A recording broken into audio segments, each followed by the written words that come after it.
Bonjour, donc maintenant on va passer au PPCM et au PGCD.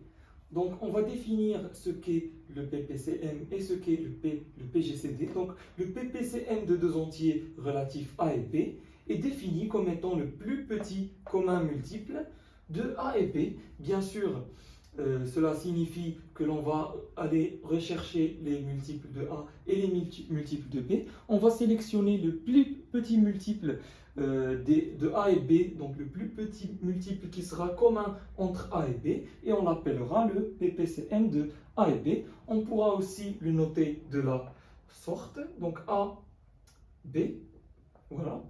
Ce PPCM est strictement positif. Voilà, c'est par définition du PPCM, bien sûr, de deux entiers. Donc, il faut que le couple AB soit différent du couple 0,0. C'est-à-dire que au moins l'un d'entre les deux entiers relatifs à B doit être non nul, puisque si l'on parle du PGCD de, par exemple, de 0,0, donc le plus petit commun diviseur de 0,0, alors tous les nombres, on sait que tous les nombres divisent 0, par conséquent, le plus grand diviseur commun entre 0 et 0 va tendre vers plus l'infini, ce qui n'est pas logique. Donc, pour parler de PPCM et de PGCD, on sera obligé de définir le couple AB comme étant non nul. C'est-à-dire au moins un d'entre A et B soit non nul. Au moins un d'entre eux. Passons maintenant au PGCD de AB. Donc, il s'agit du plus grand commun diviseur de A et B. Il est aussi strictement positif, bien sûr, pour un couple non nul. Et on le note A, PGCD, B, comme suit. Donc, passons à des propriétés concernant le PPCM et le PGCD. Donc, soit A, B, C, K des entiers relatifs non nuls. Donc, déjà, A, PGCD, A est égal à la valeur absolue de A. En effet, le plus grand diviseur de A, c'est A. De même ici. Donc, A, PGCD, A, c'est la valeur absolue de A. Donc, on n'a pas dit A parce qu'on a défini le PGCD comme étant strictement positif. Par conséquent, on est obligé de mettre une valeur absolue. De même pour le PGCD de A est 0. Donc, tous les nombres divisent 0. Par contre, le plus grand diviseur de A, c'est A. Et par conséquent, le PGCD serait, encore une fois, la valeur absolue de A. On a aussi le PGCD entre A et 1, c'est 1, puisque le plus grand diviseur de 1, c'est 1, et 1 divise 1, donc le PGCD est 1. Passons à la deuxième propriété. Donc A, PGCDB est égal à la valeur absolue de A, PGCD, la valeur absolue de B. Oui, parce qu'on a défini le PGCD et le PPCM comme étant strictement positifs. Donc c'est la même chose. On aura aussi le PPCM est égal à la valeur absolue de A, PPCM, la valeur absolue de B. Passons à la troisième propriété. Donc KA, PGCD, KB. Donc on pourra factoriser par ce K et le faire sortir du PGCD puisqu'il se trouve sur les deux parties. Et on va le faire sortir bien évidemment sous forme de valeur absolue pour éviter le cas où K est négatif. Donc la valeur absolue de K fois APGCDB, voici une façon de simplifier l'écriture du PGCD. De même, on aura KA PPCMKB est égal à la valeur absolue de K fois APPCMB. Quatrième propriété qui concerne le PGCD. Donc si C divise A et C divise B, alors C divise le PGCD de AB. Donc c'est une propriété caractéristique du PGCD. Si C divise A et C divise B, alors C divise forcément le plus grand commun diviseur entre A et B. Cinquième propriété, APGCDB est égal à BPGCDR, où R est le reste de la division euclidienne de A par B. Donc cette propriété nous sera très utile dans le calcul des PGCD. S'il est compliqué de calculer le PGCD entre A et B, alors il suffit de passer par la division euclidienne ou même par des divisions euclidiennes successives, c'est-à-dire A, division euclidienne avec B, on trouvera B et R, et à nouveau on fera la division euclidienne entre B et R pour trouver B', R', etc. jusqu'à ce que le calcul du PGCD soit plus simple. Donc on pourra raisonner par division euclidienne successive. Mais contentons-nous du cas générale, donc APGCDB est égal à BPGCDR, où R est le reste de la division euclidienne de A par B. Donc regardez bien ça en tête. Sixième et dernière propriété, donc APGCDB fois APPCMB est égal à la valeur absolue de AP. Cette propriété est très utile. Pourquoi? Parce que tout simplement, elle va nous permettre de calculer le PPCM à partir du PGCD ou bien le PGCD à partir du PPCM. À titre d'information, il est préférable d'utiliser cette formule pour déterminer le PPCM puisqu'il est plus facile de déterminer le PGCD par nos relations qu'on vient de parler. D'ailleurs, remarquez que la plupart des relations concernent le PGCD. Donc, il sera plus simple de déterminer le PGCD. Et si l'on veut déterminer le PPCM ensuite, alors on n'aura qu'à passer par cette sixième relation qui est très puissante. Donc voilà pour le PPCM et le PGCD.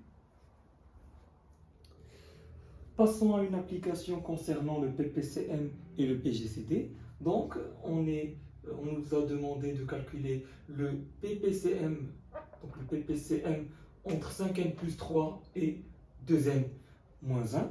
Donc, comme on a dit, on va tout d'abord, dans un premier temps, calculer le PGCD entre 5n plus 3 et 2n moins 1, pour ensuite déduire le PPCM à partir de la formule PPCM AP fois PGCD AP est égal à la valeur absolue de AP. Voilà, donc voici l'utilité de la formule. Calculons d'abord le PGCD de 5n plus 3 et 2n moins 1. Donc on va le faire par deux méthodes différentes pour que vous preniez l'habitude d'utiliser les propriétés dont on a parlé. Voilà, donc les propriétés. Donc la première méthode, elle va concerner le A PGCDB est égal à B PGCDR. Donc c'est bien la méthode dont je vous ai parlé de division successive. Donc voilà, on va effectuer des divisions successives de 5n plus 3 par 2n moins 1. Voilà donc la première division successive. Vous pouvez soit le faire par division euclidienne en utilisant le symbole suivant et le faire tranquillement. Moi, je préfère le faire directement. Donc, clairement, on aura ici 2 fois 2n moins 1. Voilà, donc le quotient c'est 2. On ne pourra pas voir 3 en quotient, puisque si on a 3, on aura ici 6n. Du coup, ça va être déséquilibré. On doit garder donc le coefficient qui est avec le n doit être inférieur à 5. Là, on a 4n, donc c'est bien. 5n avec 4n, ça fait l'affaire. Donc 2 fois 2n moins 1. Ça fait 4n moins 2. Voilà, plus 5. On refait la division euclidienne, donc division euclidienne successive, 2n moins 1, on va diviser par 5, donc c'est 2 fois 2n moins 1, plus, donc moins 5 avec, donc là, il faudrait qu'on ait un plus 4. Voilà. Donc, pardon, ici, on a plus 5 avec 1. Donc, j'ai oublié le plus n, donc ça va tout changer. Attention les erreurs de calcul. Parfois, les erreurs peuvent être fatales lors d'une interrogation. Donc, on garde le n ici. Donc, ça fait 5 plus n dans le reste. Voilà, donc on va effectuer le PGCD BR. Donc, comme on a dit, A PGCD B égale à B PGCD BR. Donc, effectuant la division euclidienne de B par R, donc n plus 5, donc ça ferait 2 fois n plus 5. 2n plus 10, on a ici moins 1, donc ça ferait ici moins, donc 10, moins 11. Voilà, donc moins 11. Maintenant, il reste, donc on fait une nouvelle division euclidienne pour que tout soit clair. Donc, ici, on aura la division. Donc, arrêtons les divisions euclidiennes. Le PGCD de 5n plus 3 avec 2n moins 1, d'ailleurs, c'est ce qu'on veut déterminer, est égal, donc d'après la propriété qu'on a faite de APGCDB est égal à BPGCDR, donc c'est égal au PGCD de B Donc, voici le dernier B. Donc, déjà, ça, c'est un B. Là, c'est le B'. Ça, c'est R. Et ça, c'est R'. Donc, voilà, on a dit qu'on pourrait le faire plusieurs fois. Donc, on l'a fait 2 fois ici. Et le B' est N plus 5. PGCD, le R' qui est moins 11. Voilà, donc moins 11. On a dit que le PGCD est positif, donc moins 11, on peut le transformer en 1, 11. Voilà, donc on a trouvé que le PGCD est celui entre n plus 5 et 11. Voilà, donc quel est le PGCD entre n plus 5 et 11? Donc je vous rappelle que 11 est un nombre premier. Donc pour que le PGCD a 2 valeurs possibles puisque 11 admet 2 diviseurs. Donc les diviseurs de 11 sont 1 et 11. Bien sûr, les diviseurs positifs. Si on veut parler des diviseurs négatifs, on aura plus ou moins 1, plus ou moins 11. Mais on va se contenter des diviseurs positifs. Pourquoi? Tout simplement parce que le PGCD est positif.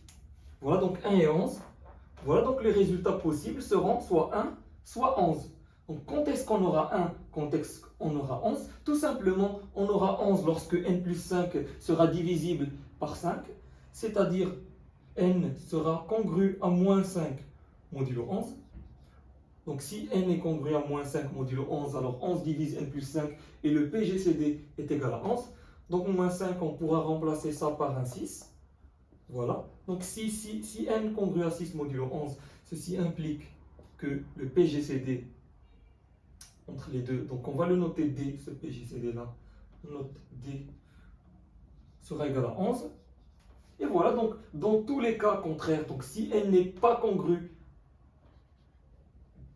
à 6 modulo 11, donc quel que soit le nombre ici, soit 1, soit 2, soit 3, soit 7, nul, donc à part 6, on aura D est égal à 1. Voilà, puisque les seuls diviseurs de 11 sont 1 et 11, sachant qu'il est premier. Voilà, donc on a pu déterminer les PGCD de 5n plus 3 et 2n-1. Alors, d'après la formule, on aura, donc la formule, je rappelle la formule, la valeur absolue de AB est égale à A PGCDB fois A PPCMB. Et voilà, donc puisqu'on a le PGCD, alors on pourra sortir ou déduire le PPCM très très facilement. Donc voilà la méthode la première méthode de cet exercice. Passons maintenant à la deuxième méthode.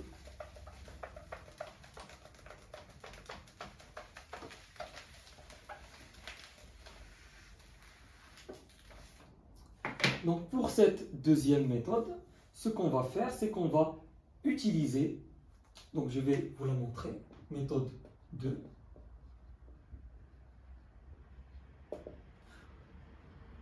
On va essayer d'utiliser les combinaisons linéaires.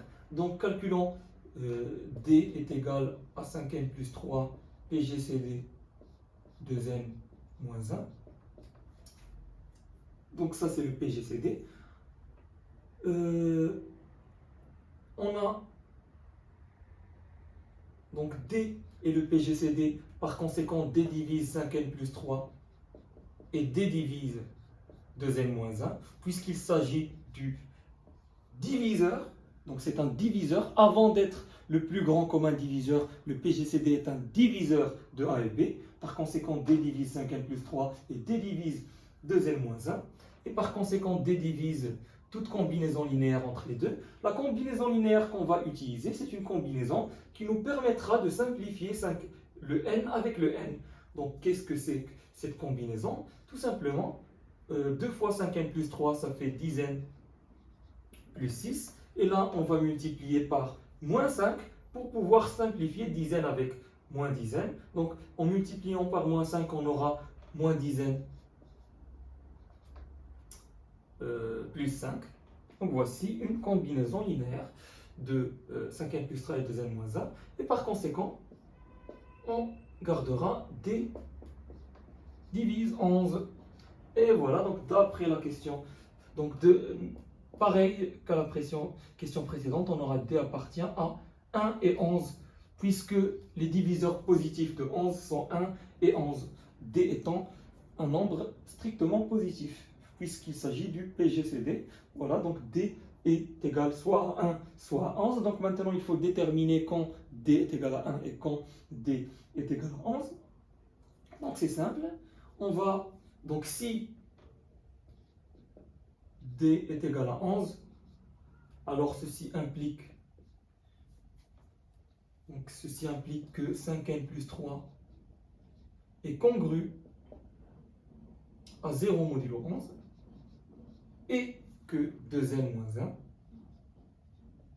est congru à 0 modulo 11. Puisque D est le PGCD qui est égal à 11, alors 11 divise 5n plus 3 et 11 divise 2n moins 1. Alors ils seront tous les deux congrus à 0 modulo 11. Donc on va essayer de trouver la congruence de n modulo quelque chose. Donc tout simplement, on va ici multiplier par un 2. Ça nous ferait 4n moins 2. Donc pourquoi j'ai multiplié par un 2? Pour que je puisse ensuite simplifier 5n avec 4n et garder seulement n et pouvoir déterminer la congruence de n modulo 11. Donc on peut effectuer la soustraction de ça par ça d'après les propriétés de la congruence. 5n plus 3 moins 4n moins 2, ça fait n plus 5 congru à 0 modulo 11. Donc qu'est-ce que ça fait? Ça fait donc n plus 5 congru à 0 modulo 11, c'est-à-dire n congru à moins 5 modulo 11. Moins 5 modulo 11, c'est 6 modulo 11. Et voilà, donc on trouve, comme à la question précédente, que n est congru à 6 modulo 11. Donc si d est égal à 11, alors n congru à 6 modulo 11. Et réciproquement, donc de la même façon, on va trouver que si d est égal à 1, alors on va trouver donc de la même manière que n n'est pas congru à 6 modulo 11. D'ailleurs, la réciproque, elle peut se vérifier facilement, donc on peut vérifier la réciproque et on affirmera enfin que D est égal à soit 1, soit 11, selon les cas, donc si n congru à 6 modulo 11 ou si n n'est pas congru à 6 modulo 11, et à partir du PGCD, on pourra déterminer le PPCM. Donc pas la peine de faire les calculs. Le plus important dans cette application, c'est de savoir employer les propriétés du PGCD et savoir trouver le PPCM à partir du PGCD. Donc si vous avez bien compris l'idée, alors c'est l'objectif de cette application.